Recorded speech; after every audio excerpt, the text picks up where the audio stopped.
So in structured prediction, we are trying to predict output, which is non-binary. So roughly speaking, we have a simple case so we have the set of inputs, the set of outputs. When it is something like 0, 1, we deal with binary classification problem. When what we are trying to predict is 0, 1 to the power of n, then in that case, we deal with structured prediction. Well, actually, actually, structured prediction is not only the only assumption is not that our set of outputs is Boolean cube, but actually Boolean cube with some structure defined on it. So we, in our previous lecture, we talked about structure when roughly speaking there is classes that are so-called exclusion hierarchy exclusion graph, right? Let me just remind you some notions from the previous lecture. So when we are given the set of outputs as Boolean cube, so which means that roughly speaking, we are given now the set of inputs. Typically it's Rn, but not necessarily Rn. So you just you can think of it as a general set of inputs, or sorry, not Rn, Rd, because we already used n for the number of for the dimensionality of the Boolean cube, right? So we are now the set of inputs is Rd. So therefore we have some probability function defined on this Cartesian product of x and y. So of course we are given the training set. The training set is the set of pairs x1, y1, etc., x capital N, y capital N, right? So these are all pairs. Of course, they were xi, yi. They were generated according to this unknown probability function, and of course they were all generated IID. So they're all generated according to this probability function and independently generated for different I. So we are given the set of outputs, the set of input-output pairs, which is of course so-called training set, right? I remind you then, how could we approach this problem? We could approach this problem by reducing it to plenty of independent problems. Why? Because every yi here, every output yi, is in fact Boolean cube, right? So we can denote it as yi1, yi2, etc., yin. So this will be just an element of this Boolean cube. And every coordinate yij will be just then Boolean, Boolean variable, either 0 or 1. So roughly speaking, what we are trying to predict from input is not a single Boolean variable, but n Boolean variables. So I remind you that what we could do then, how could we approach this problem? We could build from that problem n independent binary classification problems. How? We can, roughly speaking, introduce new training set, yi, right? So the training set, when input is the same, but here, instead of giving y1, I will just give you i's coordinate of y1, right? And etc. x2, instead of giving y2, I will give you i's coordinate. xn, I will give you i's coordinate of yn. So roughly speaking, I always can build this training set. So roughly speaking, I can build then from 1 until n training sets of this kind. But now these training sets are going to be training sets for binary classification problem, right? Why? Because each one variable here in the 2nd element of every pair will be just Boolean variable. So these all training sets, they all can be treated independently. So you can independently train on the training set tau1, tau2, etc., tau n, independently train on them, and therefore, of course, you will, roughly speaking, get as a result n independent solutions, n independent, roughly speaking, hypotheses from x to 0, 1, hn from x to 0, 1. So this is how you can approach this problem. Roughly speaking, you have one problem in which the output set is Boolean cube. You split it into n independent problems. Each problem is solved independently. And you get the solution. So then, roughly speaking, from each solution, you can collect, you can, roughly speaking, again, join them together. How you can join them? You can do the following thing. So you're given these two n solutions and hypotheses. You can h1, h2, hn. These are all mappings from x to 0, 1. From all of them, you can build one single hypothesis, roughly speaking, h over line, which will be what? Given x, h over line will just output this h1 of x, h2 of x, hn of x. So roughly speaking, h over line going to be now the mapping from x to y. So this will be the solution. But we already talked in our previous lecture that this is not the best way to solve such problems. Why? Because there could be some interaction between different variables, Boolean variables of the output set. And I even gave you the example of the problem in which these interactions between output variables can match. I just remind you, this is, by the way, the problem from, this is not just what I invent. This is paper of dedicated to so-called hierarchy exclusion graph, hex graphs. So the idea is very simple, that now we have, let's say, this is the set of classes, right? The set of classes. This is an element set.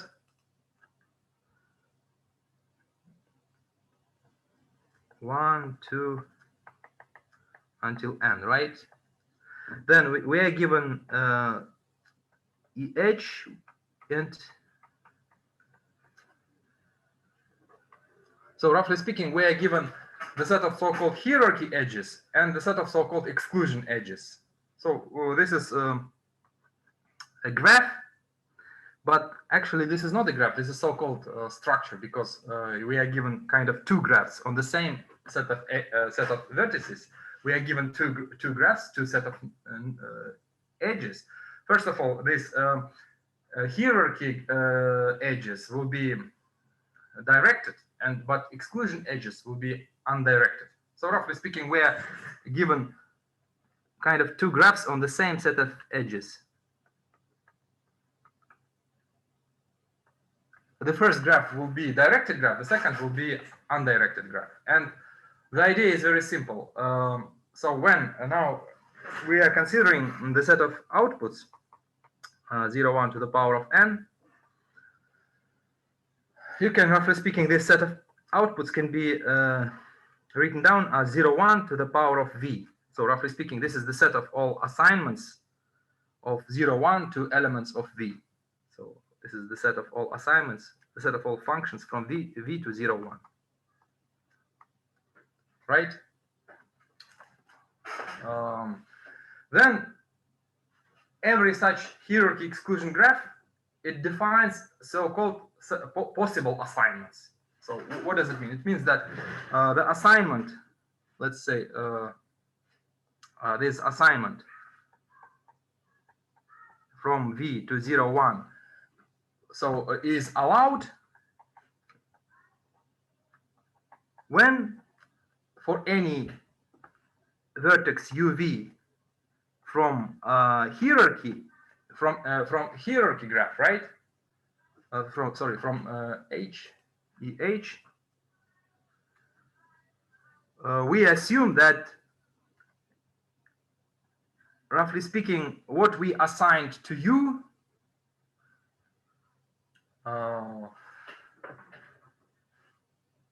should be greater or equal than what we assigned to V. So roughly speaking, if h of U is equal to 1, oh, no, vice versa, sorry, less or equal. Less or equal than h of V. So roughly speaking, if h of U is already assigned to 1, then V also should be assigned to 1. So what does it mean? Roughly speaking, if roughly speaking, what is the set of V? The set of V is the set of all possible classes, right? Binary classification problems, roughly speaking. This is the set of V is just the set of binary variables, right? So roughly speaking, if the binary variable U is already assigned to 1, binary variable, Boolean variable V also should be assigned to 1. So this is like implication. So from U follows 1, from U follows V. And also for any pair UV from exclusion part of the graph, we say that h of U and h of V cannot be together equal to 1, 1. So roughly speaking, if you already assigned U equal to 1, then V cannot be assigned to 1, because U and V together cannot be 1, 1. I remind you, what was the just example that motivated this this idea of hierarchy exclusion graph? I remind you that sometimes in some structured prediction problems we have the following situation. I even gave you the example. Example is with when we have, for example, 5 classes. I remind you that suppose that we have the 5 classes. Our classes are, roughly speaking, cat, kitten, dog, puppy, and human, right? So roughly speaking, we are solving the problem when we have to, for any input object. So in our case, that input object is RD, element from RD, d-dimensional. So this is like an image, for example. So suppose you are given some JPEG image, right? And from that JPEG image, from any image, you have to recognize whether a cat is on the image, right? Is on the picture we have either cat. So roughly speaking, we have to answer to 5 questions: whether there is a cat, whether it's a kitten, whether it's a dog, whether it's a puppy, or whether it's human. So when you answer to the first question, to the second, you will obtain 5 Boolean variables, right? So roughly speaking, your set of outputs will be y1, y2, y3, y4, and y5, right? Where every yi will be Boolean. So roughly speaking, given x from the set of inputs, you have to find the output, the corresponding output. So you have to give 5 possible answers to 5 questions. So given any image, you have to say, if it's, for example, kitten, I remind you that if an image is a kitten, suppose that, so here we have an image where the kitten, right, is drawn on the image. Then we have to output what? We have to output 1, 1, 0, 0, 0, right? Why? Because kitten is also a cat. So the first 2 questions, it's a cat, 1. It's the object is a kitten, also 1. But it's not dog, it's not puppy, and it's not human. If it's, for example, something what is drawn will be just a dog, but not a puppy, then of course this will be just if it's dog, not a puppy. then the correct answer should be what? 0, 0, 1, 1, 0, 0, right? So roughly speaking, what here we have? Here we have the set of all possible outputs is a 5-dimensional Boolean cube, but not all possible assignments to these 5 variables are allowed. Why is that? For a very simple reason, because if we have a kitten on the object, then it's also should be a cat, right? If we have a puppy, right, it's also should be a dog. So you see, we have 2 hierarchy edges, right? Kitten implies that it should be a cat, so it cannot be that something is a kitten but not a cat. So you see, we have 2 hierarchy edges on our set of possible classes, right? And not only we have 2 possible hierarchy, 2 hierarchy edges, but also we have here, of course, obviously, other types of edges. An object cannot be a kitten and a dog, a cat and a dog at the same time. So this is exclusion edges. So this is exclusion. Cat and dog together cannot occur together, right? But kitten implies cat, puppy implies dog. So roughly speaking, on our possible, on our set of on our set of Boolean variables, the set of outputs is just assignment of n Boolean variables, right? So we have to assign n Boolean variables in order to give an output. But not any output is allowed. Why? Because it could happen that one class implies another class. So roughly speaking, we have 2 possible relationships between classes. So we can hierarchy relationship can be written down in the following way.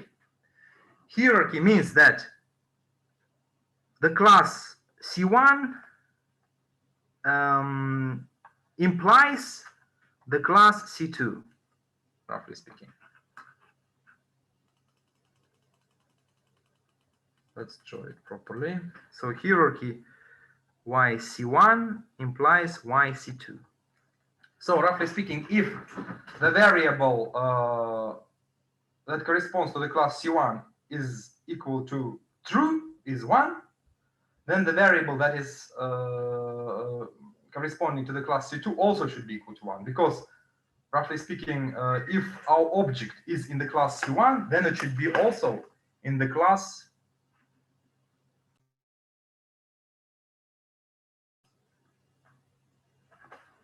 So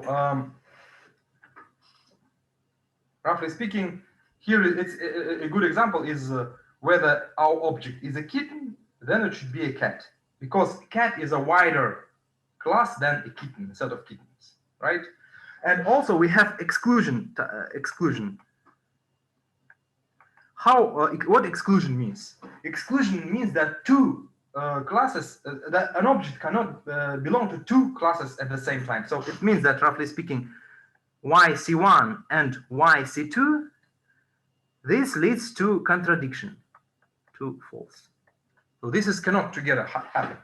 So it cannot happen that the Boolean variable that corresponds to the class C1 is equal to 1, and the Boolean variable that corresponds to class C2 is also equal to 1. They cannot be together. If they are equal to 1 together, then this leads to contradiction.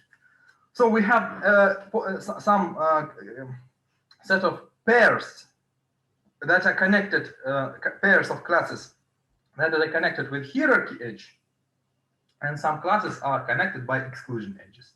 They cannot happen together. Then, given this hierarchy and exclusion graph, then how typically this problem is solved? The idea is simple. So now we are roughly speaking built but now it could happen that neural networks have shared weights. So, but I'm not going to discuss this. So roughly speaking, we have one neural network for the class C1. Suppose that we have neural network 1. Of course, it depends on some parameters. So maybe let's just write parameter into. So there is some set of parameters, and of course it takes input. And as a result, of course, it outputs a real line. So this is the neural network for the class C1, neural network for the class C2, and etc. So we have n neural networks with possibly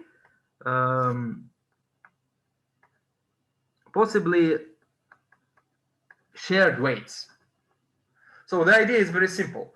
Given any input x, right, from RD, which is input set, we calculate first, roughly speaking, F1, which is equal to nn1 theta of x, and Fn. So roughly speaking, we estimate n different values that will kind of, F1 is the larger F1, the more probability that we are in the class C1, that an object is in the class C1. The larger Fi, the more the probability that our object will be in the class Ci. Then after, so roughly speaking, all of them, F1, F2, etc., Fn, they all depend on theta and x. So on our parameters of the neural network and x input. And then, of course, we introduce the following conditional probability model. So the conditional probability model says the following. So roughly speaking, the output y, we are talking about the output with n possible Boolean variables, right? Given the input x, so this is discriminative model. And this should be proportional. So proportional means that there is some constant could be hidden here, right? To the following thing. This is the exponent to the power of minus f1 y1, or maybe not, sorry, plus f2 y2, fn yn. So what is this combination tells? Roughly speaking, if y1 will be equal to 1, then you will have plus f1. If it's 0, then, so roughly speaking, this will be this combination. So roughly speaking, f1 y1 fn yn, it's just like dot product of f and y, where f is this vector of. So this combination tells the following: it's the larger. If, for example, you are in the class F1, it will contribute in that combination. F1 will contribute. If Y2 is equal to 1, then F2 will contribute, right? But then also you should, of course, multiply by some. So this should be like non-zero only in one case, when y is allowed. So roughly speaking, you are multiplied by some function f of y,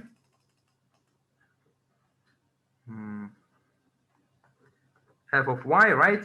You are multiplied by f of y, where f of y is the following function. It's equal to 1 if y is allowed.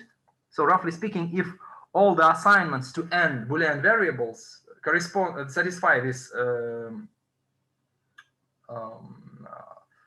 conditions, right? That any hierarchy with hierarchy and exclusion conditions, right? And 0 if otherwise. So roughly speaking, the output y occurs with non-zero probability only if it is allowed. And this model is called hex model. So hierarchy and exclusion graphs model. So this is the example of structured prediction problem, structured prediction model. Why is that? Because here, roughly speaking, our goal is to solve n different binary classification tasks, right? We have to predict whether our vector belong whether our vector is at the same time we have to find the answer to n questions, whether it's in the class C1, whether it's in class C2, whether it's in class Cn. So n binary classification tasks are solved, but we take into account the structure on possible answers. So not any answer is possible, roughly speaking. The answer should be logically consistent. If something is a puppy, then also we should classify this as a dog. It cannot happen that that one classifier says that it is a puppy, but another classifier says that it is not a dog. This cannot happen. And also, our classification cannot together classify something like, for example, a dog and a cat. So an object cannot be at the same time a dog and a cat. It's either a dog or a cat, but together this cannot happen. So this is just an example of structured prediction model. Structured prediction, why it's called structured? Because what we are trying to predict, the output that we are trying to predict, is not something simple. It's also have some rich structure in it. This is so this paper that was dedicated to this hex model.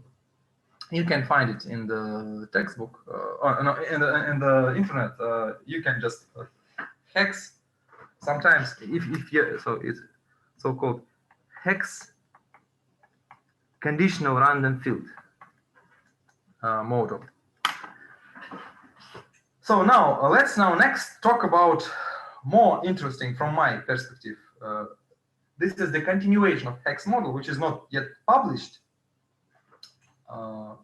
It just directly follows from hex model, which I'm interested in myself. So roughly speaking, what is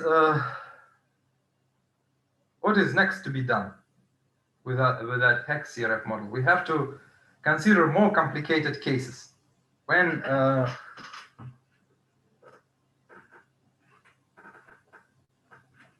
okay.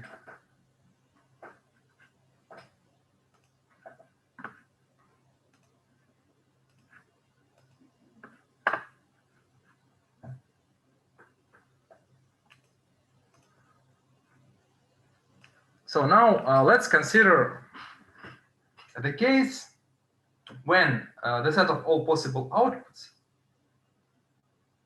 has more sophisticated structure. What we mean by more sophisticated structure?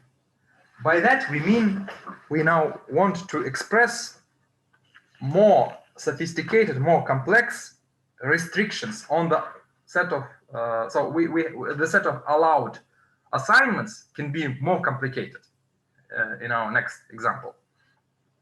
So suppose what so we already studied the following two types of restrictions. So when one class implies another class, right? When if it's puppy, then it's a dog. Or exclusion, when it's a puppy, then it's not a cat, right? So roughly speaking, puppy and the cat cannot be together. Dog and the cat cannot be together. Now let's introduce two basic kinds of restrictions. Okay, so two basic constraints.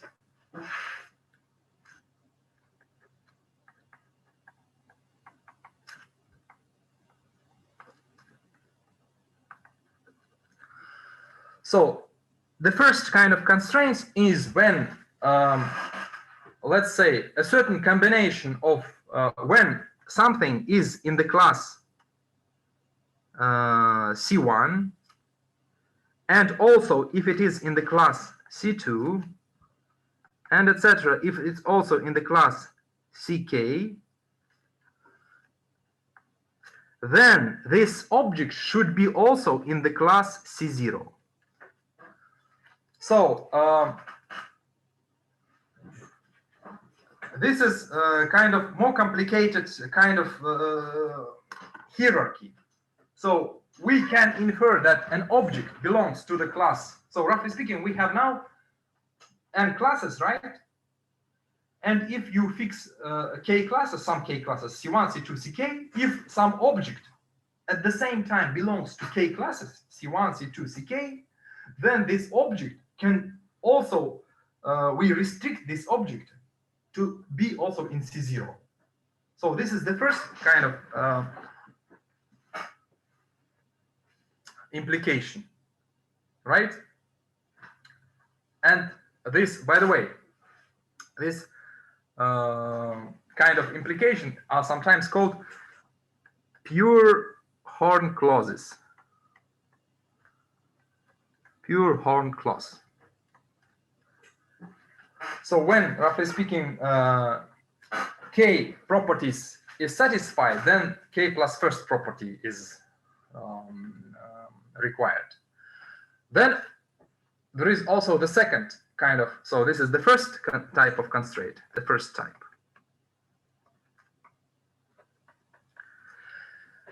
And also it could be that the second type is the following: when something is, so we have to now generalize exclusion type, right? So if something is in the class C2, also in the class C1, and in the class C2, and also in the class Ck, then this should lead to contradiction. So this is a generalization of exclusion constraint. So this is just also, by the way, this is also horn clause, but this is not a pure horn clause, just sometimes called horn clause. So the idea here is the following: that an object cannot be at the same time in k classes, C1, C2, Ck. This leads to contradiction. These two types of constraints, they generally, both of those constraints, they're called horn clauses. But the first kind of constraint is called also pure horn clause. Why? Because here, from if you are inside of k classes, we infer that you are in class C0, right? In the next type of constraints, if we see the combination of k classes at the same time, this is already cannot happen. This is contradiction. It leads to contradiction. Now, what we have here, suppose that now we have this kind of sophisticated structure on our set of outputs. So suppose that we are given the set of outputs, which is 0, 1 to the power of v, right? So then instead of the structure of hex graph, we are roughly speaking given different horn clauses of the first kind, right? So we have the set of, roughly speaking, a set of horn clauses.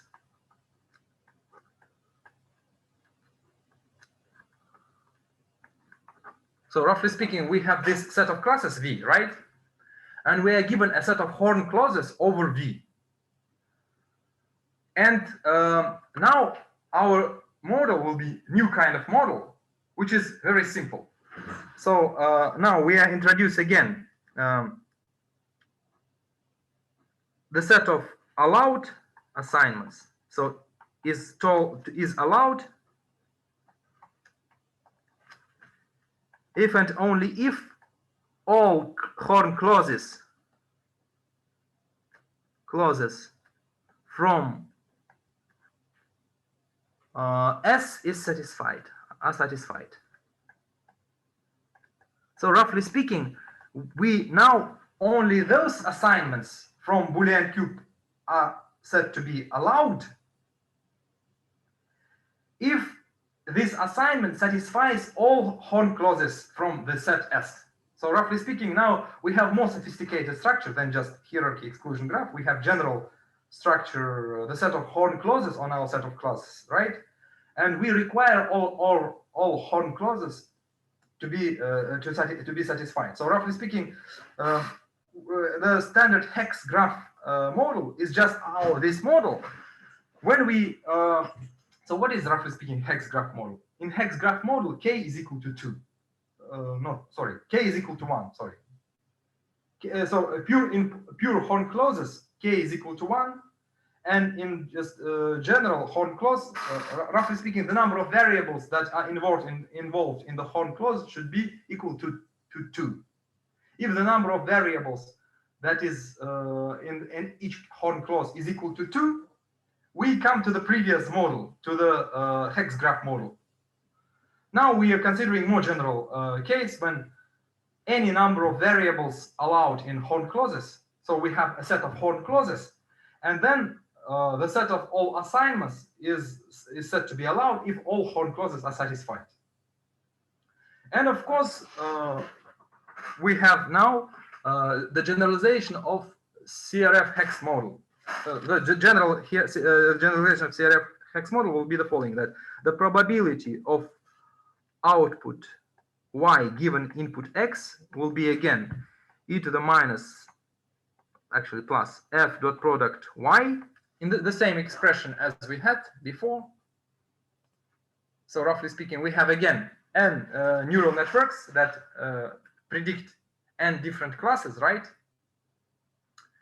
So then roughly speaking, so here of course the proportional. So we have the first term e to the power of f dot product y times f of y. And what is f of y? F of y is of course in the same way. It's equal to 1 if y is allowed, and 0 otherwise. So roughly speaking, now we are considering more general model, the generalization of hex model, when we kind of consider more general structure of constraints on the set of outputs.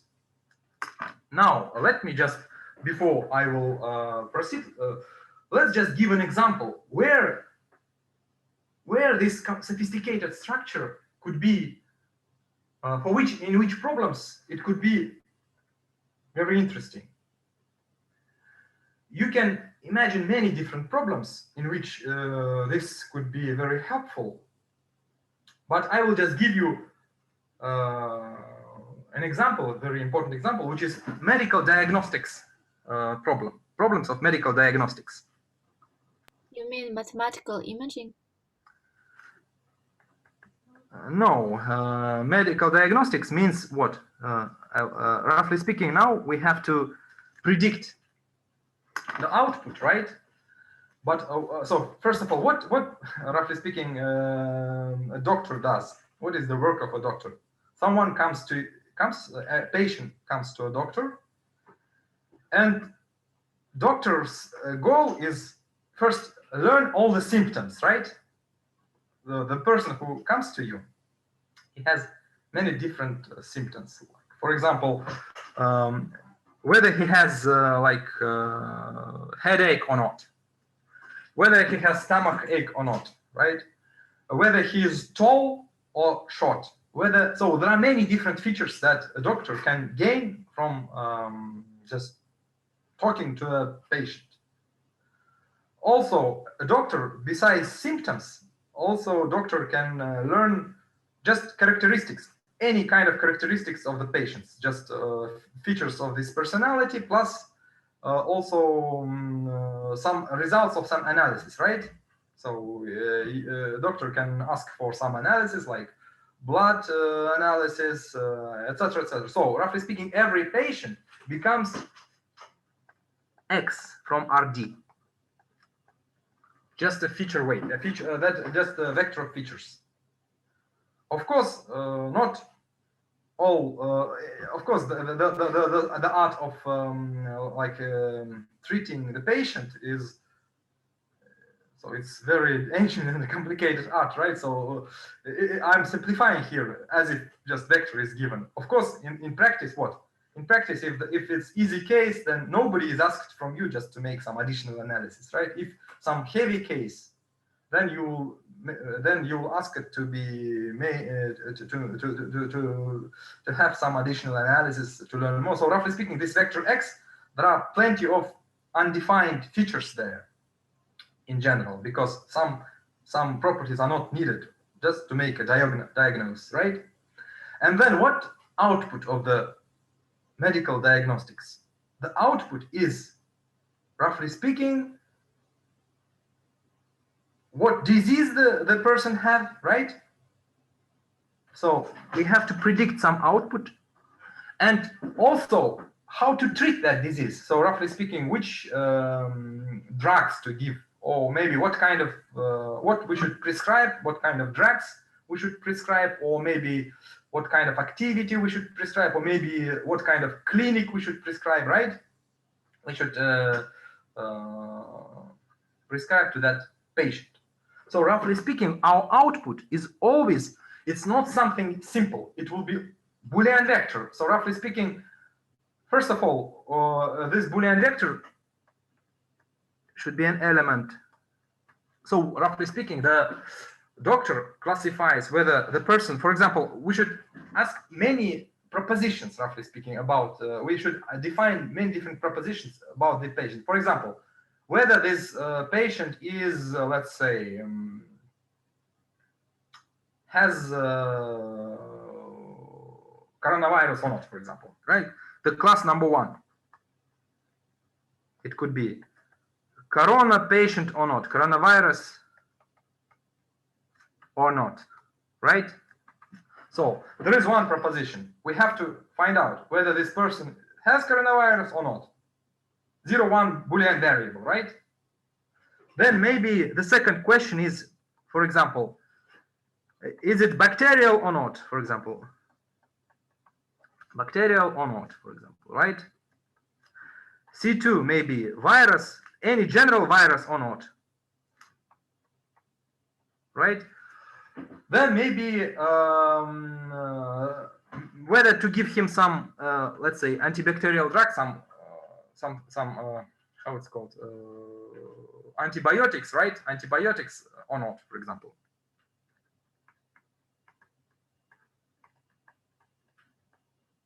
Right? Antiviral or not. So C4, C5, like antiviral or not. Etc. Antipsychotic or not. I don't know, etc. There are many different drugs, right? So roughly speaking, the decision of the doctor, it could be a high-dimensional Boolean vector. It's like 100, no, may not, of course, in practice not, but you can model this as like 100-dimensional vector that should be decided. Why? Because if, for example, we are considering complex diagnostics, for example, suppose that this is not a doctor, this is the clinic, the whole clinic, for example. So someone just goes to a clinic, right? Some maybe rich patient, right? And he wants everything to be diagnosed, roughly speaking, right? Then a lot of information is collected first about this patient, and then the whole profile of this patient is made. So roughly speaking, we have to predict plenty of different properties about the health of that personality, right? Whether maybe someone going to be interested in about some features about genetics, some let's say some mutations of the DNA, right? Sometimes, like in clinics for rich people, some rich person just becomes a patient and he is studied for everything, like different genetic problems, like etc. And we have to now give a very sophisticated output of the whole this. All the dangers to the health of this person should be studied, right? And what is interesting, when we are solving this kind of medical diagnostics problems, there are many different constraints on the set of outputs. For example, what kind of constraints? Suppose that you know that there is the constraints that, or the first, for example, what to prescribe, what drug to prescribe. You know that there are some combinations of drugs that cannot be prescribed together. So you cannot, for example, give a person like alcohol and something like that is interfering with alcohol. You cannot prescribe the patient to certain combination of drugs at the same time. You know that there is such thing as you can совместимость лекарств. It's not any combination of treatments are consistent. They cannot be together. So this is, roughly speaking, the horn clause of the second kind. So it could happen that, like treatment. Let's say like there is the following kind of assumption that treatment, let's say treatment 1 together with, let's say, drug, some drug 1 together with some drug 2, this is cannot be together. This combination, so a combination of some treatment, the combination of 2 drugs, just impossible. Everyone knows that 2 drugs together, they interfere and they will just ruin this kind of treatment, for example, right? So this is impossible. Therefore, we can write down that this is equal to false. So we cannot assign these 2 Boolean variables together equal to 1, roughly speaking, when we are trying to make this. So roughly speaking, our medical diagnostics, the goal of it, right, is to assign n different Boolean variables, right? Of course, there could be some restrictions of this kind, that this, and that are not together, not possible. And there are also the following kind of that very easily, that, for example, when you have one kind of drug, then together with that drug always should be the second drug. This is, that this is also very, this is 100% very often in the medical diagnostics, that one drug cannot be just without the second drug, because in order the treatment to be correct, the second drug should follow, or maybe it should be together with the first drug, or maybe even more. For example, if 2 drugs, drug 1, drug 2, then this together leads to drug 3. Also very easily. In medical diagnostics, such rules are very popular. So roughly speaking, what we have on the set of all possible outputs, we have very complicated structure. So you have, roughly speaking, to answer 100 questions, for example. So what you are trying to predict is 100 Boolean variables. But Boolean variables, they are in a very complicated, sophisticated structure. So some Boolean variables cannot be together 1.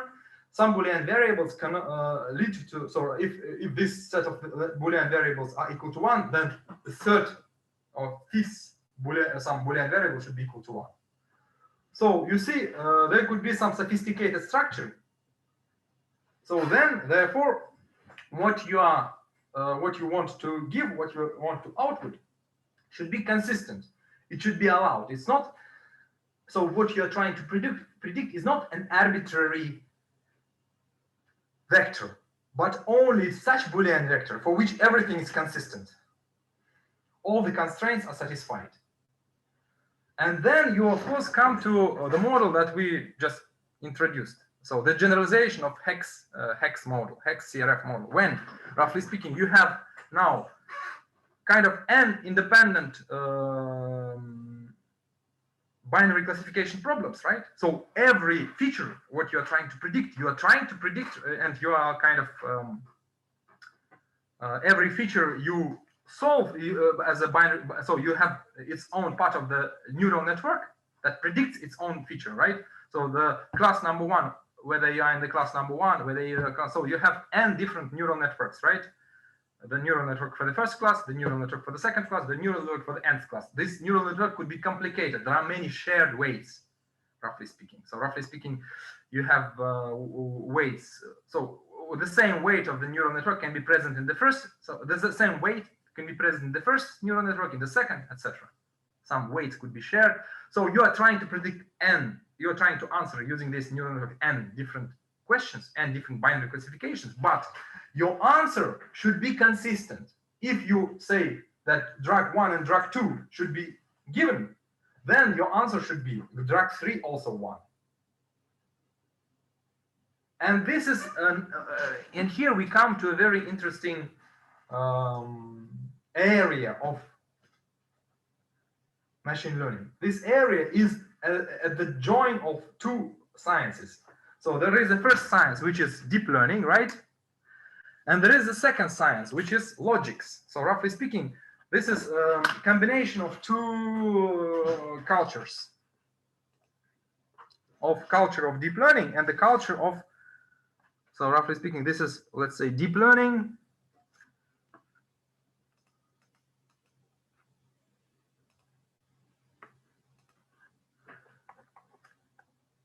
deep learning plus logic.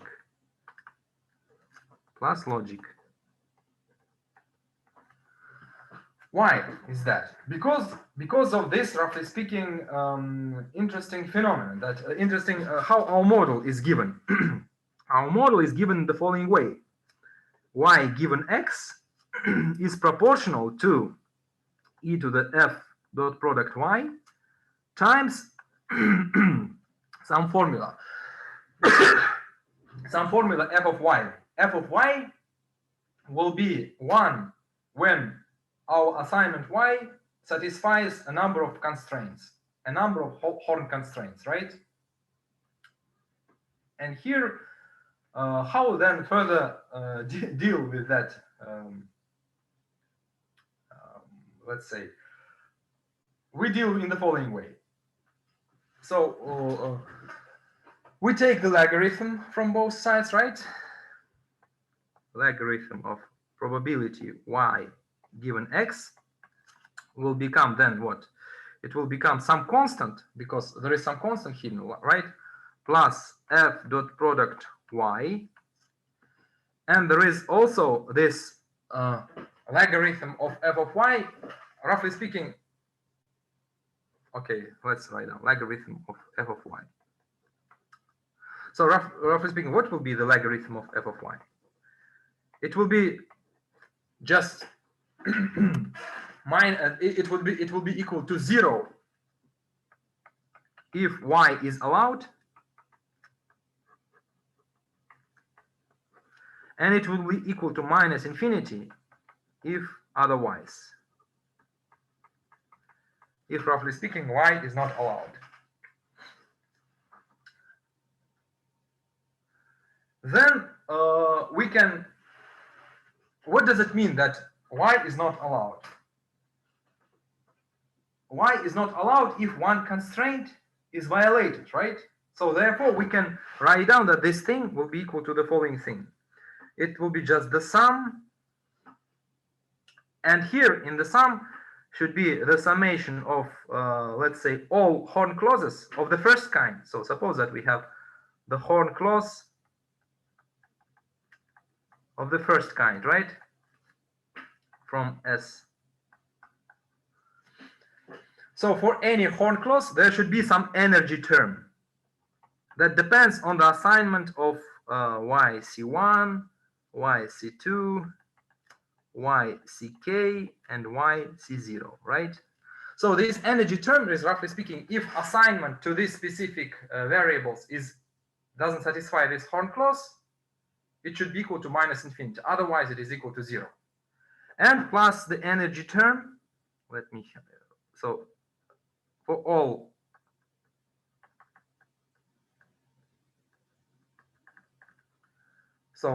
Horn clauses of the second kind, right, from S.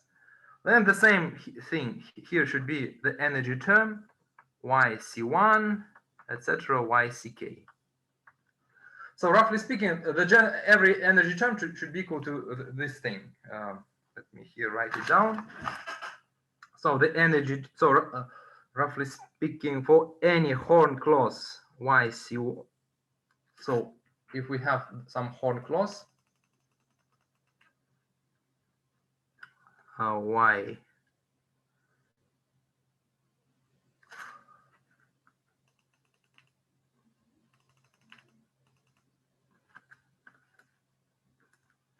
okay, sorry, can I just change my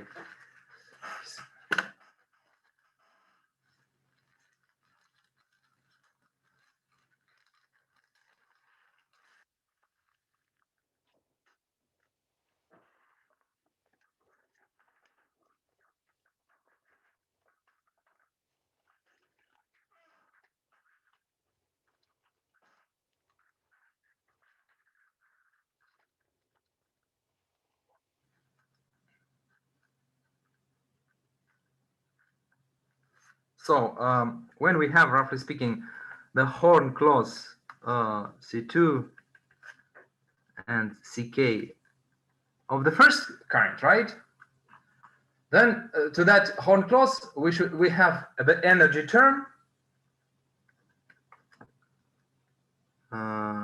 that depends on the corresponding Boolean variables.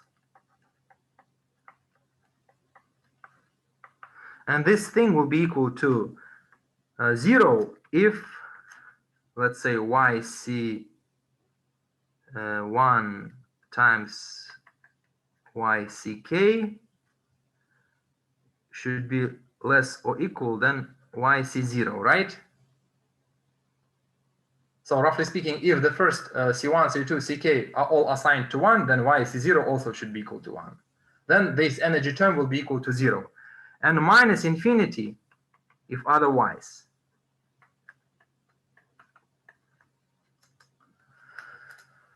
And for any c1, c2, and ck also, so roughly speaking, we should have for any horn clause in S, roughly speaking, if this thing is in S,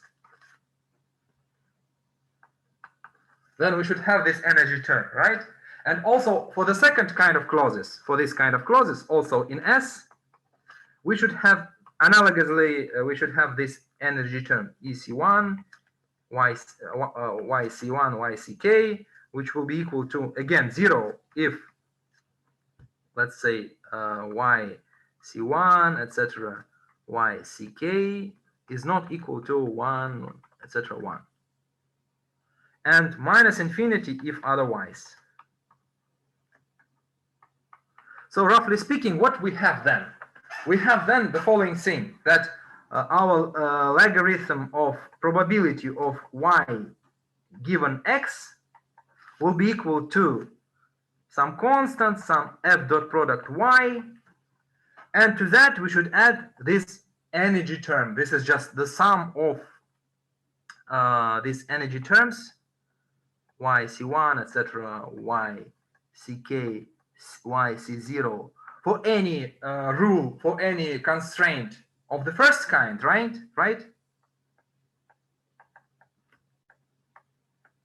Which is in S, right? And analogously, we should add to that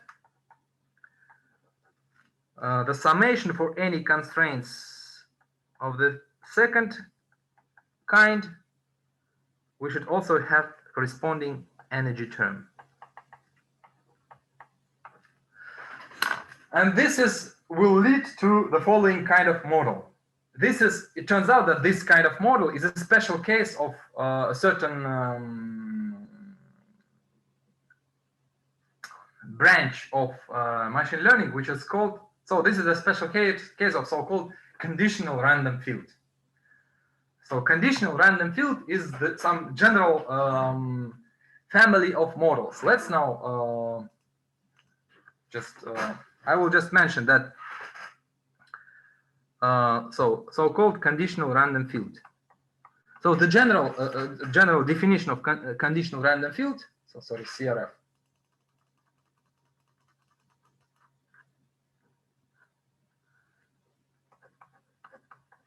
So CRF model. What is conditional random field model? General formula is that the probability of output given X is equal to, roughly speaking, it's proportional to exponent to the power of some energy. So this kind of models, they are called conditional random fields. In general, of course, this formula should be like that. The probability of y given x should be equal to exponent to the power of y given x.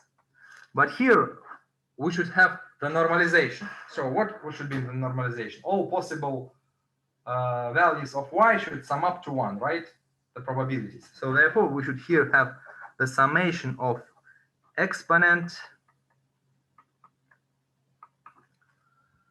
and here we should have sum over all possible y's. Let's just here write down y prime. So how to train these kind of models we are going to discuss at our next lecture. So let's finalize at this moment. At our next lecture, we are going to discuss how to train conditional random fields. Just for today, my goal was just to describe you the kind of the background of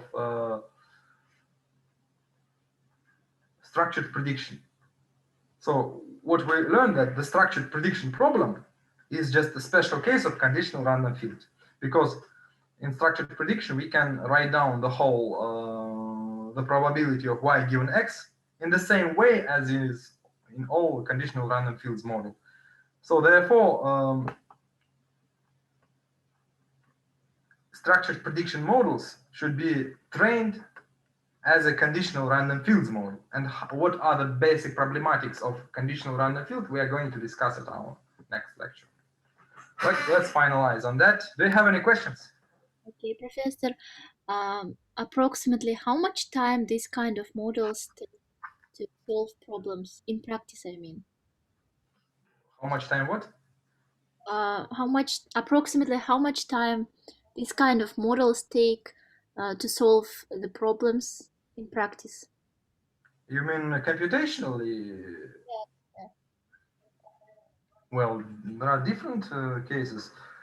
Well, but this is difficult problem in terms of computations. You are absolutely correctly just see the basic problem here. The basic problem here, yeah, they are very slow. This is well, when structured prediction problems, the main problem with structured prediction, when what you're trying to predict, the output that you're trying to predict, when it is composite, when it's sophisticated,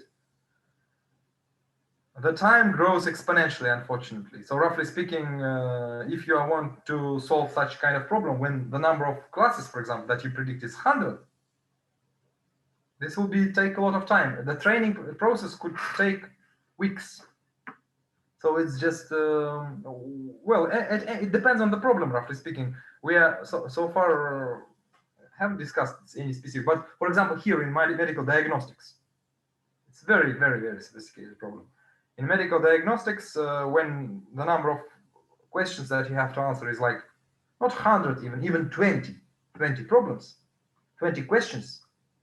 But when you are trying to answer 20 different questions in medical diagnostics, already this would the training process, just collecting the data is the most difficult here, because who will give you the data, roughly speaking? You have to collect, you have to be like in practice, this is just sophisticated. The part is to collect data.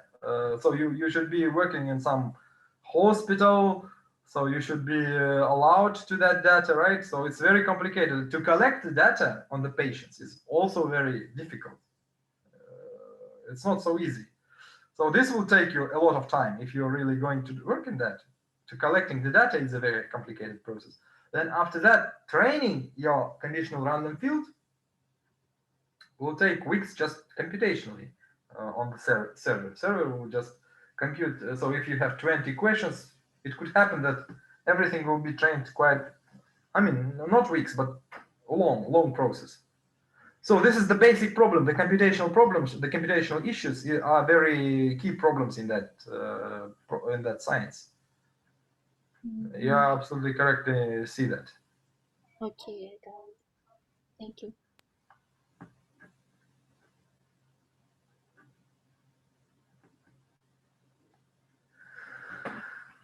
Okay, let's then, if you don't have any additional questions, let's finalize this. Then, bye.